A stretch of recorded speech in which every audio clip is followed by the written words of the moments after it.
আসসালামু আলাইকুম ওয়া রাহমাতুল্লাহ। প্রিয় শিক্ষার্থীরা, আজকের ক্লাসে তোমাদের স্বাগতম। স্যার আসসালামু আলাইকুম। ওয়ালাইকুম আসসালাম। তোমাদের পরিচয়টা কেমন একটু আছেন দাও। স্যার? ইমাম হোসাইন, জি স্যার। তারপর কে আসছে? আফনান, আফফান।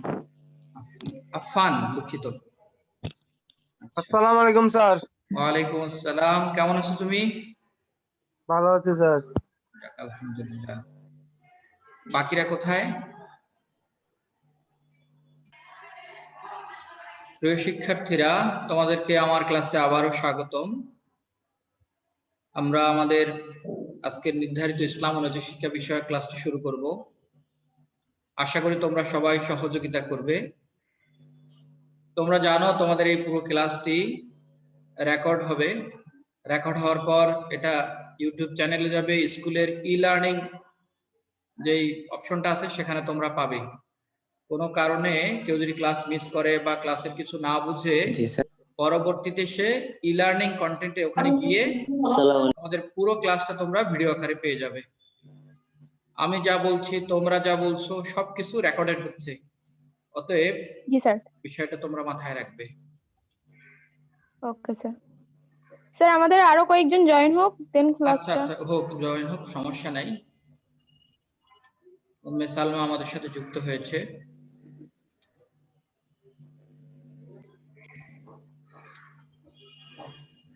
স্যার কেমন আছেন? আলহামদুলিল্লাহ, ভালো আছি। কে? তোমার পরিচয় দাও। আমি ফাহাদ বলতেছি স্যার। ফাহাদ, আচ্ছা। Yes, sir.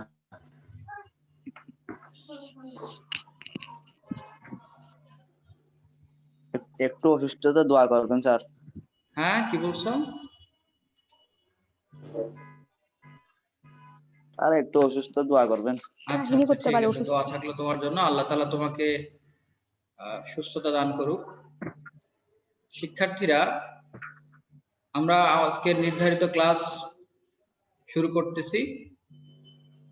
আশা করি তোমরা সবাই ক্লাসে মনোযোগ দিয়ে উপস্থিত থাকবে। বিসমিল্লাহির রহমানির রহিম। আসসালামু আলাইকুম ওয়া রাহমাতুল্লাহ। তোমাদের উপর আল্লাহর শান্তি ও রহমত বর্ষিত হোক। আজকের অনলাইন ক্লাসে তোমাদেরকে স্বাগতম। তোমাদের সাথে আছি আমি, মোহাম্মদ মুজাহিরুল ইসলাম। তোমরা দশম শ্রেণীতে পড়ো, আর আজকে তোমাদের নির্ধারিত বিষয় হলো ইসলাম ও নৈতিক শিক্ষা। আজকের ক্লাসটি একটু বড় হবে। আজকে আমরা একটু বিশদ আলোচনা করব, কারণ সিটি কর্পোরেশন নির্বাচনের কারণে আমরা বিগত কয়েকটি ক্লাস করতে পারিনি। সেজন্য আজকের ক্লাসটা আমাদের একটু বড় হবে। আজকে আমরা দ্বিতীয় অধ্যায় শরীয়তের উৎস, এখান থেকে 3টা পাঠ পড়ব। পাঠ 19 হাদিস 8, পাঠ 20 হাদিস 9, পাঠ 21 হাদিস 10।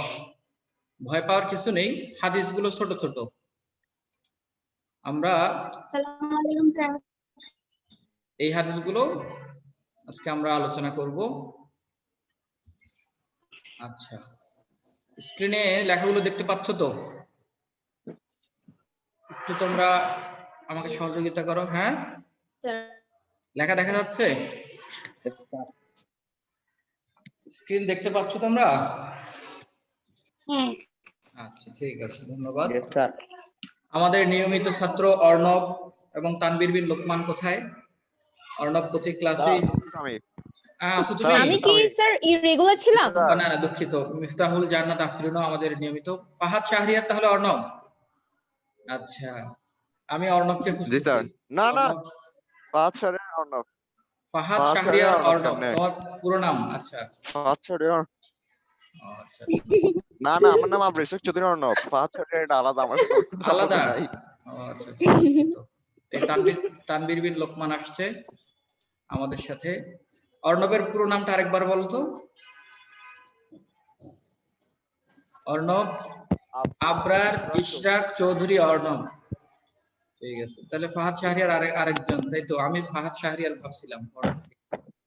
আচ্ছা, যাই হোক, আমরা আমাদের ক্লাস শুরু করি। তোমরা তোমাদের অডিও গুলো মিউট করে রাখো আপাতত। Okay sir. আমি বললে আনমিউট করবে। Okay sir. ঠিক আছে, খেয়াল করো শিক্ষার্থীরা, আমরা প্রথমে 8 নম্বর হাদিসের শব্দার্থগুলো একটু খেয়াল করি। স্যার আত্তাজিরু, একটু বলো। স্যার আমরা কোথায় পড়তেছি? আচ্ছা, আমরা দ্বিতীয় অধ্যায় শরীয়তের উৎস, এখান থেকে পার্ট 19 হাদিস নাম্বার 8 এটা আচ্ছা, পড়তেছি প্রথমে, ঠিক আছে? 19 পাঠ। পার্ট 19, হ্যাঁ।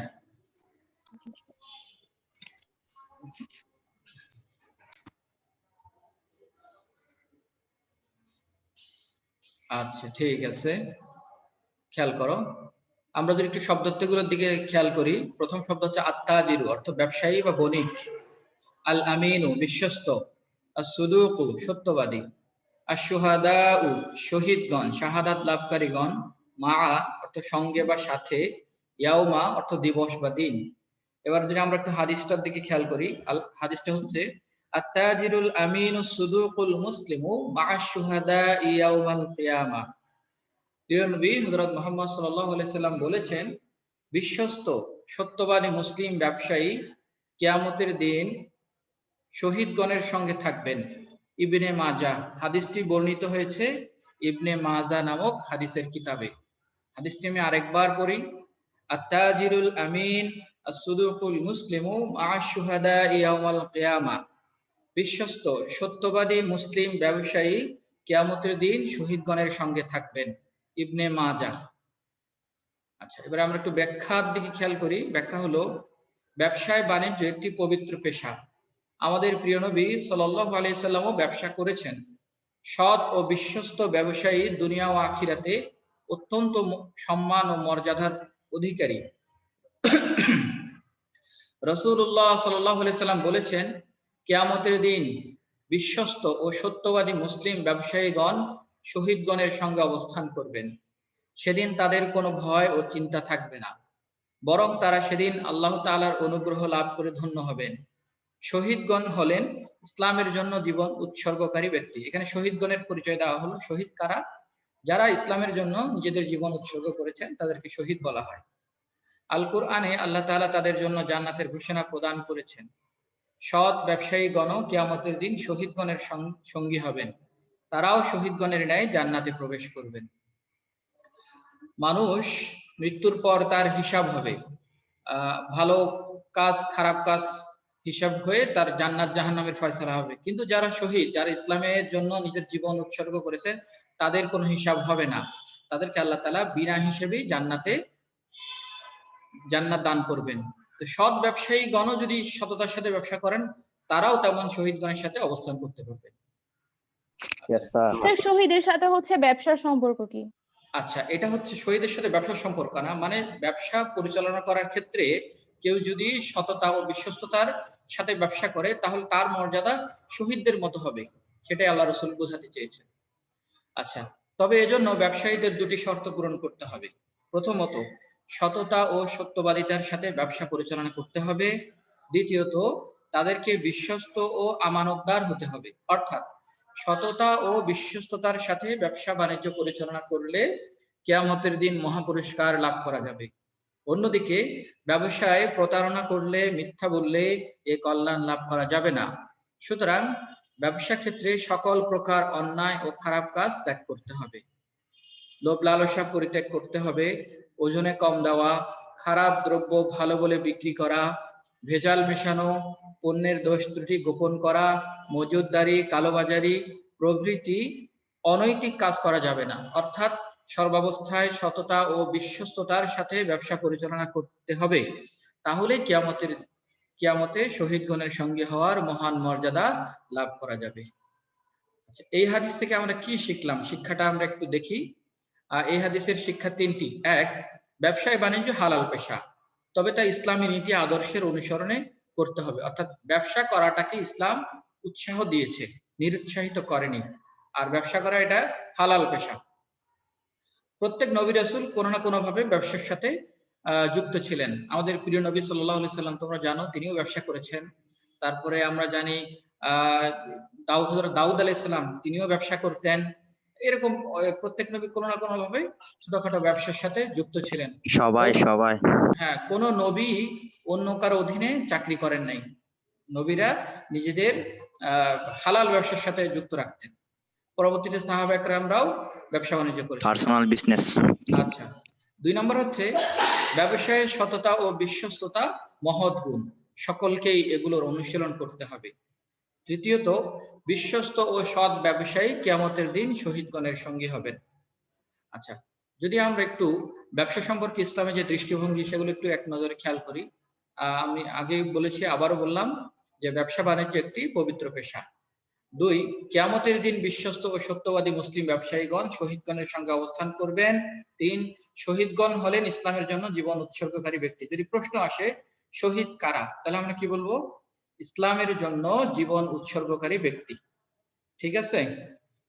আচ্ছা, তৃতীয়ত, এজন্য 2টি শর্ত পূরণ করতে হবে। কি কি? 1, সততা ও সত্যবাদিতার সাথে ব্যবসা পরিচালনা করতে হবে। 2, বিশ্বস্ত আমানতদার হতে হবে। এরপরে যদি আমরা ব্যবসার ক্ষেত্রে পরিত্যাগ করতে হবে এই বিষয়গুলো একটু খেয়াল করি। কি কি করা যাবে না ব্যবসার ক্ষেত্রে? লোভ লালসা করা, মানে অধিক লোভের আশায়, অধিক মুনাফার আশায় ব্যবসা করা যাবে না। দ্বিতীয়ত, ওজনে কম দেওয়া, ওজনে কম দেওয়া যাবে না। ওজনে কম দেওয়া যাবে না, আল্লাহ তাআলার সরাসরি নিষেধ। ওয়াকিমুল ওয়াজনা বিল কিসতি ওয়ালা তুখসিরুল মিজান, সূরা রহমান আল্লাহ তাআলা বলেছেন তোমরা ওজনে ন্যায়পরায়ণ হও। হ্যাঁ, ওজনে কম দিও না। ওজনে কম দেওয়া এটা অনেক বড় গুনাহ, ওজনে কম দেওয়া যাবে না। খারাপ দ্রব্য ভালো বলে বিক্রি করা, আমাদের বর্তমান ব্যবসায়ী ভাইরা যেটা অহরহ করেন, মানে খারাপ দ্রব্যকে ভালো বলে বিক্রি করেন। আল্লাহ রাসূল এটাও নিষেধ করেছেন, খারাপ দ্রব্যকে ভালো বলে বিক্রি করা যাবে না। হ্যাঁ, এটা বলার দরকার নেই যে ভাই আমার জিনিসটা খারাপ, খারাপটা নিয়ে যান, না তা বলার দরকার নেই। আপনি বিক্রি করেন যে ভাই আপনি দেখে শুনে নেন, কিন্তু এটা বলা যাবে না, না নিয়ে যান, এটা 1 নম্বর জিনিস, খুব ভালো হবে, আপনি জিতবেন, যেটা আমাদের ব্যবসায়ীরা করে। এই কাজটা হ্যাঁ করা স্যার, যাবে এটা না। সবাই করে এখন। সবাই করে, অধিকাংশ, আমার মনে হয় 99% ব্যবসায়ীরা এটা করে। মানে কোনো মতে সবাই জিনিসটা, 99 না 100 কোনো মতে জিনিসটা আমাদেরকে গছাই দিতে পারলে হয়, তারা এই চেষ্টায় থাকে। হ্যাঁ, এটা করা যাবে না, এটা ইসলামের দৃষ্টিতে নিষেধ। তারপর হচ্ছে ভেজাল মেশানো। ভেজাল মেশানো মানে ভালো জিনিসের সাথে খারাপ জিনিস মিশিয়ে ভেজালটা ভেতরে রাখা, ভালোটা উপরে রাখা, এটাও করা যাবে না।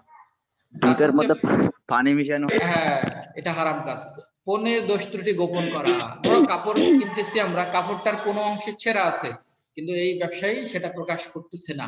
আমরা জিজ্ঞেস করলাম ভাই এটাতে কোনো সমস্যা নাই তো? না, কোনো সমস্যা নাই, এটা 100% ওকে নিয়ে যান। এই কাজটা করা যাবে না।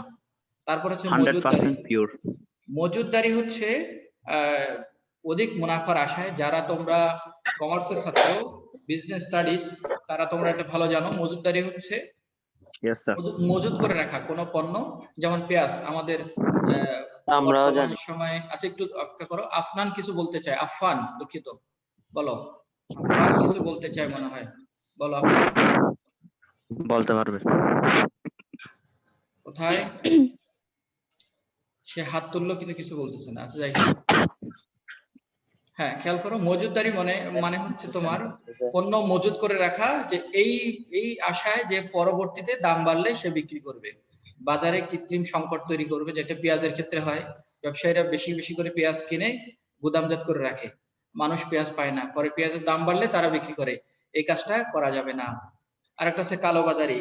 হ্যাঁ, কালোবাজারি মানে হচ্ছে এরকম তোমার দোকানদারের কাছে গেলাম আমরা একটা জিনিস নিতে, বলে যে না নাই, আমার কাছে নাই। তো সে করলো কি, বেশি দামে গোপনে অন্য কারো কাছে বিক্রি করে দিল। এটাও করা যাবে না ব্যবসার ক্ষেত্রে। বুঝি নাই স্যার, বুঝি নাই। ধরো আমরা দোকানে পেঁয়াজ কিনতে গেলাম, হ্যাঁ, যে ভাই আমাকে 1 কেজি পেঁয়াজ দেন। দোকানদার বললো আমার কাছে পেঁয়াজ নাই। তার কাছে পেঁয়াজ আছে কিন্তু সে পেঁয়াজ বিক্রি করবে না, রেখে দিয়েছে। পরবর্তীতে সে বেশি দামে অন্য কারো কাছে গোপনে পেঁয়াজটা বিক্রি করলো। এটাও করা যাবে না, ইসলামে এটাও নিষেধ, এটাকে কালোবাজারি বলা এমনটা কি হয়। করে? হ্যাঁ, করে।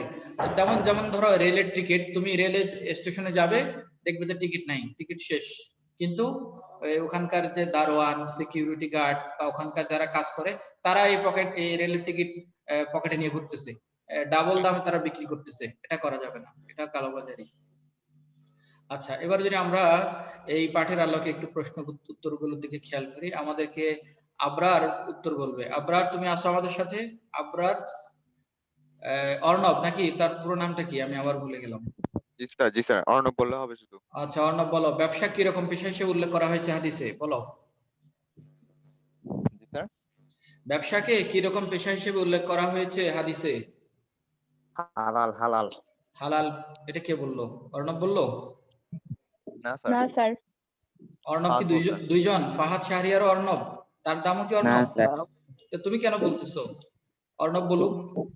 আচ্ছা, যারা ইসলামের জন্য জীবন উৎসর্গ করেন তাদেরকে কি বলা হয়? বলো অর্ণব।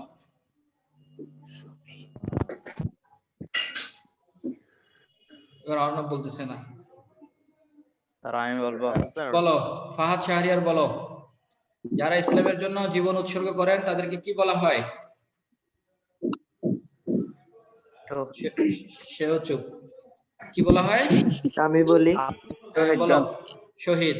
যারা ইসলামের জন্য শহীদ, জীবন শহীদ। উৎসর্গ করেন তাদেরকে কি বলা হয়? শহীদ বলা হয়। তাদের শহীদ বলা হয়। আচ্ছা, এখন এটা কে বলবো? এটা আফরিন বলো, মিফতাহুল জান্নাত আফরিন। সৎ ব্যবসায়ীদের হাসর কাদের সাথে হবে? সৎ ব্যবসায়ীদের হাসর কাদের সাথে হবে? স্যার বই খুঁজতেছে, বই বই। পুরো বেটা ফুকান না। তোমাকে তো বলতে বলা হয় নাই, যাকে বলতে বলা হবে সে বলবে। আচ্ছা আমি বলে দেই, সৎ ব্যবসায়ীদের হাসর হবে শহীদদের সাথে। আচ্ছা, তারপরে যদি আমরা পরের প্রশ্নের দিকে খেয়াল করি, ব্যবসায়ীদের কয়টি শর্ত পূরণ করতে হবে? এটা কে বলবে? স্যার স্যার, হ্যাঁ বলো। আল্লাহ আমি ফার্স্টেই অ্যানসার দিছি কিন্তু মিউট করা ছিল। ও আচ্ছা আচ্ছা, বলো তুমি এখন বলো। বলি এটা এটা আমি আফরিন, বলি। কে তুমি? কে স্যার। তোমার নাম বলো? আচ্ছা মাহতাব। হ্যাঁ মাহতাব। আচ্ছা মাহতাবকে প্রশ্ন করবো একটু পরে। আফরিনকে আরেকটা প্রশ্ন করে নেই। আফরিন বলো, ব্যবসায়ীদের কয়টি শর্ত পূরণ দুইটি করতে শর্ত হয়? পূরণ করতে হবে।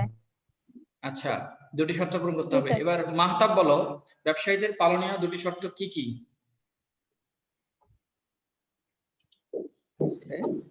যাকে প্রশ্ন করি সে মিউট স্যার হয়ে যায় কেন? ভেজাল না করা, হ্যাঁ, আর স্যার ভেজাল না করা, তারপর ওজনে কম না দেওয়া। না, এটা হলো না। ওগুলো তো হচ্ছে ব্যবসার ক্ষেত্রে করা যাবে না। যে আর শর্ত পূরণ করতে হবে সেটা হচ্ছে যে সততা ও সত্যবাদীদের সাথে ব্যবসা করা, বিশ্বস্ত ও আমানতদার হওয়া। বোঝা আসছে? ঠিক আছে, এরপর আমরা হাদিস নাম্বার 9 পার্ট 20 সেটা খেয়াল করব। শব্দার্থগুলো একটু খেয়াল করো। আজাবান, আজাবান শব্দের অর্থ হচ্ছে বিস্ময়কর, আশ্চর্যজনক। আমরা বলি না আজব, বাংলায় আজব শব্দটা ব্যবহার করি, এটা মূলত আরবি শব্দ। আজাবান বা আজব মানে হচ্ছে বিস্ময়কর। আল মুমিনু, আচ্ছা। মুমিন ইমানদার বা বিশ্বাসী। আমরহু, তার কাজ। খয়রুন, কল্যাণ ভালো। ইল্লা, ব্যতীত ছাড়া। আসাবাতহু, তার নিকট পৌঁছায়। দররাউ, দুঃখ কষ্ট বিপদ। সবার, ধৈর্য ধারণ করে। সাররাউ, খুশি আনন্দ। শাকার, শুকরিয়া আদায় করে, কৃতজ্ঞতা প্রকাশ করে। লাহু মানে তার জন্য। এখন আমরা হাদিসটার দিকে খেয়াল করব। হাদিসটা হলো আল্লাহ রাসূল সাল্লাল্লাহু আলাইহি ওয়াসাল্লাম বলেছেন, আজাবাল লিআমরিল মুমিনি ইন্না আমরাহু কুল্লাহু খায়রুন ওয়া লাইসা যাকা লিআহাদিন ইল্লা লিল মুমিনি ইন আসাবাতহু সাররা শাকারা ফাকানা খায়রাল লাহু ওয়া ইন আসাবাতহু দাররাউ সাবারা ফাকানা খায়রুল লাহু। এর অর্থ, রাসূলুল্লাহ সাল্লাল্লাহু আলাইহি ওয়াসাল্লাম বলেছেন, মুমিনের সকল কাজ বিস্ময়কর, আর প্রতিটি কাজই তার জন্য কল্যাণ বয়ে আনে। আর এই কল্যাণ ছাড়া, মুমিন ছাড়া আর কেউ লাভ করতে পারে না। যদি সে সুখ শান্তি লাভ করে তবে সে কৃতজ্ঞতা প্রকাশ করে, এটা তার জন্য কল্যাণকর। আর যদি সে দুঃখ কষ্টে নিপতিত হয় তবে সে ধৈর্য ধারণ করে, এটাও তার জন্য কল্যাণকর। এই হাদিসের ব্যাখ্যা হলো, রাসূলুল্লাহ সাল্লাল্লাহু আলাইহি ওয়াসাল্লাম বলেছেন যে মুমিনকে আল্লাহ তাআলা কত রহম করেছেন, কত দয়া করেছেন, যে মুমিনের প্রত্যেকটি কাজে বিস্ময়কর। মুমিন যখন কোনো সফলতা, সুখ শান্তি লাভ করে তখন সে কৃতজ্ঞতা প্রকাশ করে। কিভাবে? আলহামদুলিল্লাহ বলে। এই আলহামদুলিল্লাহ বলার দরুন এটা তার জন্য কল্যাণকর হয়, আল্লাহ তাআলা তার সওয়াব বাড়িয়ে দেন। আর মুমিন যখন কোনো দুঃখ কষ্টে নিপতিত হয়, যখন তার জীবনে কোনো দুঃখ কষ্ট আসে তখন সে ধৈর্য ধারণ করে, এটাও তার জন্য কল্যাণকর। আমরা হাদিসের ব্যাখ্যাগুলো একটু খেয়াল করি। ব্যাখ্যা, এ হাদিসে মানব জীবনের নানা অবস্থায় কিরূপ আচরণ করতে হবে সে সম্পর্কে সুন্দর দিক নির্দেশনা প্রদান করা হয়েছে। মানব জীবনে সুখ শান্তির পাশাপাশি দুঃখ কষ্ট বিদ্যমান, এগুলো আল্লাহ তাআলার পরীক্ষা স্বরূপ। আল্লাহ তাআলা সুখ ও দুঃখের মাধ্যমে মানুষের পরীক্ষা করে থাকেন। মানুষের উচিত সর্বাবস্থায় মহান আল্লাহর হুকুম পালন করা।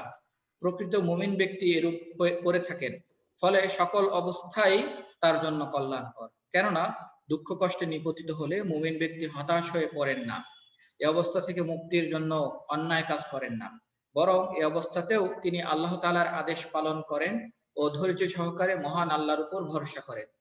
এতে আল্লাহ তাআলা তার প্রতি সন্তুষ্ট হন, তাকে সওয়াব দান করেন এবং দুঃখ কষ্ট থেকে উদ্ধার করেন। ফলে দুঃখ কষ্টের অবস্থাও মুমিন ব্যক্তির জন্য অকল্যাণকর হয়ে যায়। ফলে দুঃখ কষ্টের অবস্থাও মুমিন ব্যক্তির জন্য কল্যাণকর হয়ে যায়। আর সুখ শান্তির অবস্থাতেও মুমিন ব্যক্তি আল্লাহ তাআলাকে ভুলে যান না, বরং তিনি সুখ শান্তি ও নিয়ামতের জন্য আল্লাহ তাআলার শুকর করেন, তার কৃতজ্ঞতা আদায় করেন। ফলে আল্লাহ তাআলা তার উপর খুশি হন ও তার নিয়ামত সমূহ আরো বাড়িয়ে দেন। ফলে এই অবস্থায় মুমিন ব্যক্তি সর্বাধিক কল্যাণ লাভ করেন। আচ্ছা, এই হাদিসের শিক্ষাগুলো আমরা একটু খেয়াল করব। অর্ণব, তুমি শুনতে পাচ্ছ? অর্ণব, আমার কথা শুনতে পাচ্ছ? তুমি আমাদের স্ক্রিনে যে লেখাগুলো আছে লেখাগুলো দেখতেছো? লেখাগুলো দেখতেছো? বলো অর্ণব, একটু পড়ে শোনাও এই হাদিসের শিক্ষাটা, একটু পড়ে শোনাও আমাদেরকে। শিক্ষা 1 নাম্বার, সুখ দুঃখ মানব জীবনের স্বাভাবিক বিষয়। দুঃখ কষ্টের সময় হতাশ হওয়া চলবে না, বরং ধৈর্য সহকারে আল্লাহ তাআলার আদেশ পালন করতে হবে। 3 নাম্বার, আনন্দের সময়ও আল্লাহ তাআলার আদেশ ভুলে গেলে চলবে না, বরং তার শুকরিয়া আদায় করতে হবে। 4 নাম্বার, এভাবে সুখ দুঃখ সর্বস্থায়ী শুকর ও সবরের মাধ্যমে কল্যাণ লাভ করা যায়। 5 নাম্বার, মুমিন ব্যক্তির সকল কাজই কল্যাণজনক, কেননা মুমিন ব্যক্তি সর্বস্থায় আল্লাহ তাআলার আদেশ পালন করেন, কোনো অবস্থাতেই আল্লাহ বিমুখ হন না। ফলে সবর ও শোকের মাধ্যমে তিনি সর্বোচ্চ কল্যাণ লাভ করেন। প্রকৃত মুমিন হতে হলে আমাদেরকে সদা সর্বদা আল্লাহ তাআলার আদেশ পালনে সচেষ্ট হবে। মাশাআল্লাহ, অর্ণবকে ধন্যবাদ এই হাদিসের শিক্ষা আমাদেরকে পড়ে শোনানোর জন্য। এখন আমরা যদি ক্লাস ওয়ার্ক হিসেবে এই হাদিসের শিক্ষা অর্ণব যেটা বললো সেটা যদি আমরা একটু খেয়াল করতে চাই। হ্যাঁ, কে কথা বলতেছে বলো? সিডব্লিউ করতে হবে না, করতে হবে বলতে মুখে বলতে হবে, লিখতে হবে না, মুখে বললে হবে। আচ্ছা, বল, তুমি আগে বলো। মিফতাহুল জান্নাত আফরিন, এই হাদিস যেটা আমরা এখন পড়লাম, এই হাদিসের শিক্ষাটা একটু বলো। এই হাদিসের শিক্ষা কি? আবার বলবো? না, পুরোটা না, তোমার ভাষায় এই হাদিস থেকে তুমি কি জানতে পারলে? আমরা যদি এই হাদিসটা তোমাকে দেখাই যে আল্লাহ রাসূলের যে হাদিসটা, এই হাদিস থেকে আমরা কি শিক্ষা পাই বলো।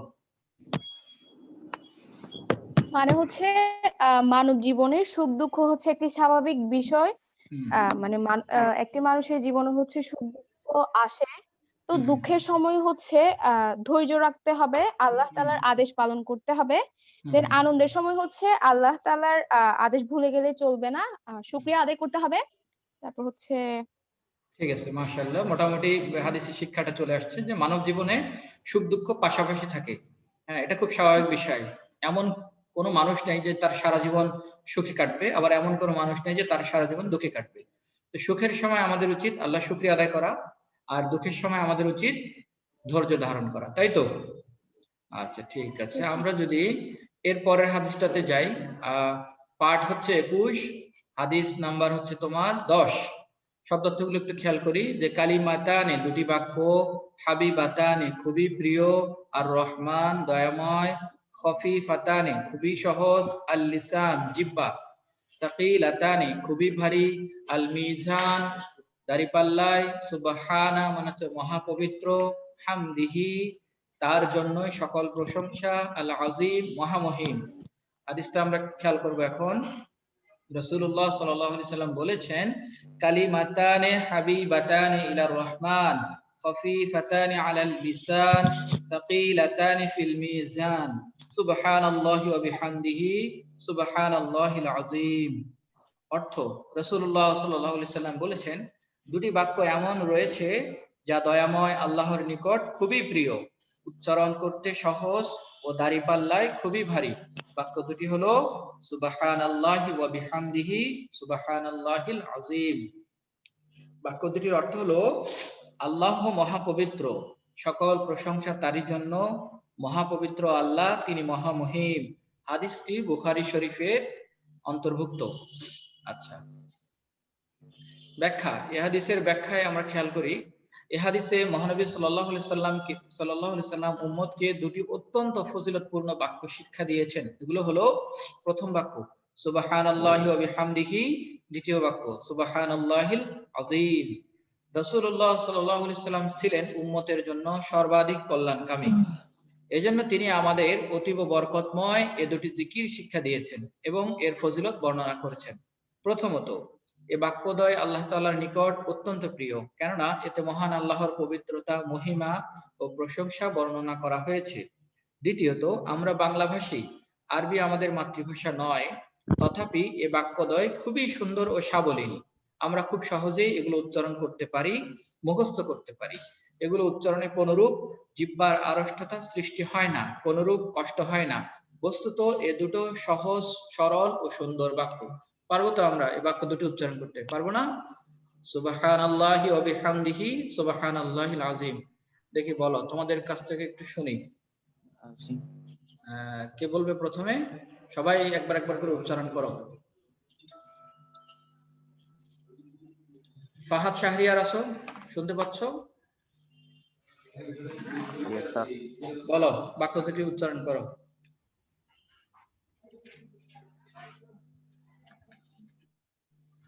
বাক্য দুটি উচ্চারণ করো। স্ক্রিনে দেখা যাচ্ছে, সেখান থেকে তুমি দেখে বলো। সুবহানাল্লাহি ওয়া বিহামদিহি সুবহানাল্লাহিল আযীম। আযীম, মাশাআল্লাহ। ইমাম হোসেন বলো।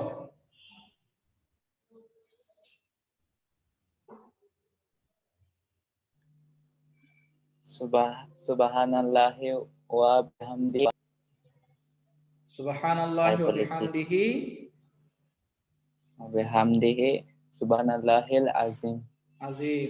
আফফান বলো। আমফান। সুবহানাল্লাহি ওয়া বিহামদিহি সুবহানাল্লাহি আযীম। সুবহানাল্লাহি ওয়া বিহামদিহি সুবহানাল্লাহিল আযীম। মাহতাব বলো।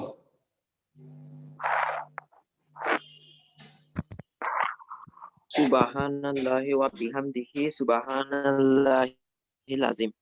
আযীম। তারপরে কে আছে আমাদের সাথে? অর্ণব বলো।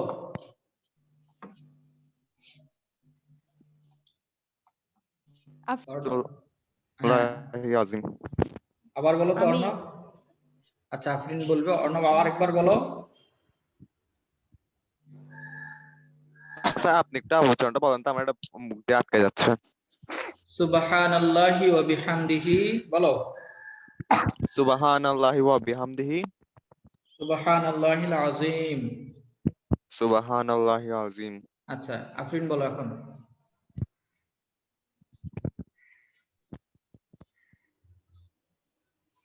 Yes sir, yes sir. সুবহানাল্লাহি ওয়া বিহামদিহি সুবহানাল্লাহিল আযীম। আযীম, মাশাআল্লাহ। উম্মে সালমা বলো। সুবহানাল্লাহি ওয়া বিহামদিহি সুবহানাল্লাহিল আযীম। মাশাআল্লাহ, ঠিক আছে। আর কেউ আছে? বলে নাই যে এমন কেউ আছে? শিমু আক্তার মুনা আছে আমাদের সাথে? হ্যাঁ, বলো বলো। সুবহানাল্লাহি ওয়া বিহামদিহি সুবহানাল্লাহিল আযীম। মাশাআল্লাহ, ওরে বাবালে। সবাই বলছে। আচ্ছা, এই উচ্চারণে সহজ, আল্লাহ রাসূল যেটা বলেছেন, উচ্চারণে সহজ, পড়তে সহজ, কিন্তু আল্লাহর কাছে এই দুটি বাক্য খুবই প্রিয়, অত্যন্ত প্রিয়। তোমরা যখনই সময় পাবে এই দুটি বাক্য উচ্চারণ করবে, সুবহানাল্লাহি ওয়া বিহামদিহি সুবহানাল্লাহি। আমি পড়ি স্যার, আমি পড়ি। মাশাআল্লাহ, মাশাআল্লাহ। আল্লাহ তোমার পড়াটাকে কবুল করুক। সবাই পড়বে। আচ্ছা, তৃতীয় কথা হলো, প্রথম দুইটা কথা হলো যে আল্লাহর নিকট প্রিয়, দ্বিতীয়ত উচ্চারণ সহজ, তৃতীয়ত এই বাক্যদ্বয় মিজানে বা দাঁড়িপাল্লায় খুবই ভারী হবে। আচ্ছা, কিয়ামতের দিন মানুষের সকল কৃতকর্ম দাঁড়িপাল্লায় ওজন করা হবে। নেকির পাল্লা ভারী হলে মানুষ জান্নাতে প্রবেশ করবে, আর নেকির পাল্লা হালকা হলে তার স্থান হবে জাহান্নাম। এই বাক্যদ্বয়ের সওয়াব ওজনে খুবই ভারী। মিজানে এগুলো নেকির ওজনকে ভারী করে তুলবে। অতএব আমরা এই বাক্য দুটো মুখস্থ করব এবং সব সময় পাঠ করব। ফলে মহাপবিত্র আল্লাহ তাআলা আমাদের উপর সন্তুষ্ট হবেন এবং অধিক পরিমাণ প্রতিদান দেবেন। প্রতিদান দিবেন। Yes, sir. আচ্ছা, আমরা যদি শিক্ষার দিকে খেয়াল করি, শিক্ষাটা হচ্ছে আল্লাহ তাআলা মহাপবিত্র মহামহিম, তার পবিত্রতা ও মহিমা ঘোষণা করলে তিনি খুশি হন। 2, সুবহানাল্লাহি ওয়া বিহামদিহি সুবহানাল্লাহিল আযীম, আল্লাহ তাআলার প্রিয় দুটি বাক্য, আমরা সদা সর্বদা এই বাক্যদের জিকির করব ইনশাআল্লাহ। তোমরা করবে তো সবাই? ইনশাআল্লাহ। ইনশাআল্লাহ। ইনশাআল্লাহ। হাসরের দিন মিজানে এই বাক্যদ্বয় খুবই ভারী হবে, ফলে এর পাঠকারী সফলতা লাভ করবে। সেদিন দেখবে যে তুমি এই বাক্য দুটি উচ্চারণ করার কারণে হাসরের ময়দানে মিজানের পাল্লায় অনেক ভারী হয়ে গেছে। হতে পারে আল্লাহ তাআলা এই উসিলায় তোমাকে জান্নাত দিয়ে দিল। হ্যাঁ, আল্লাহ আমাদের সবাইকে।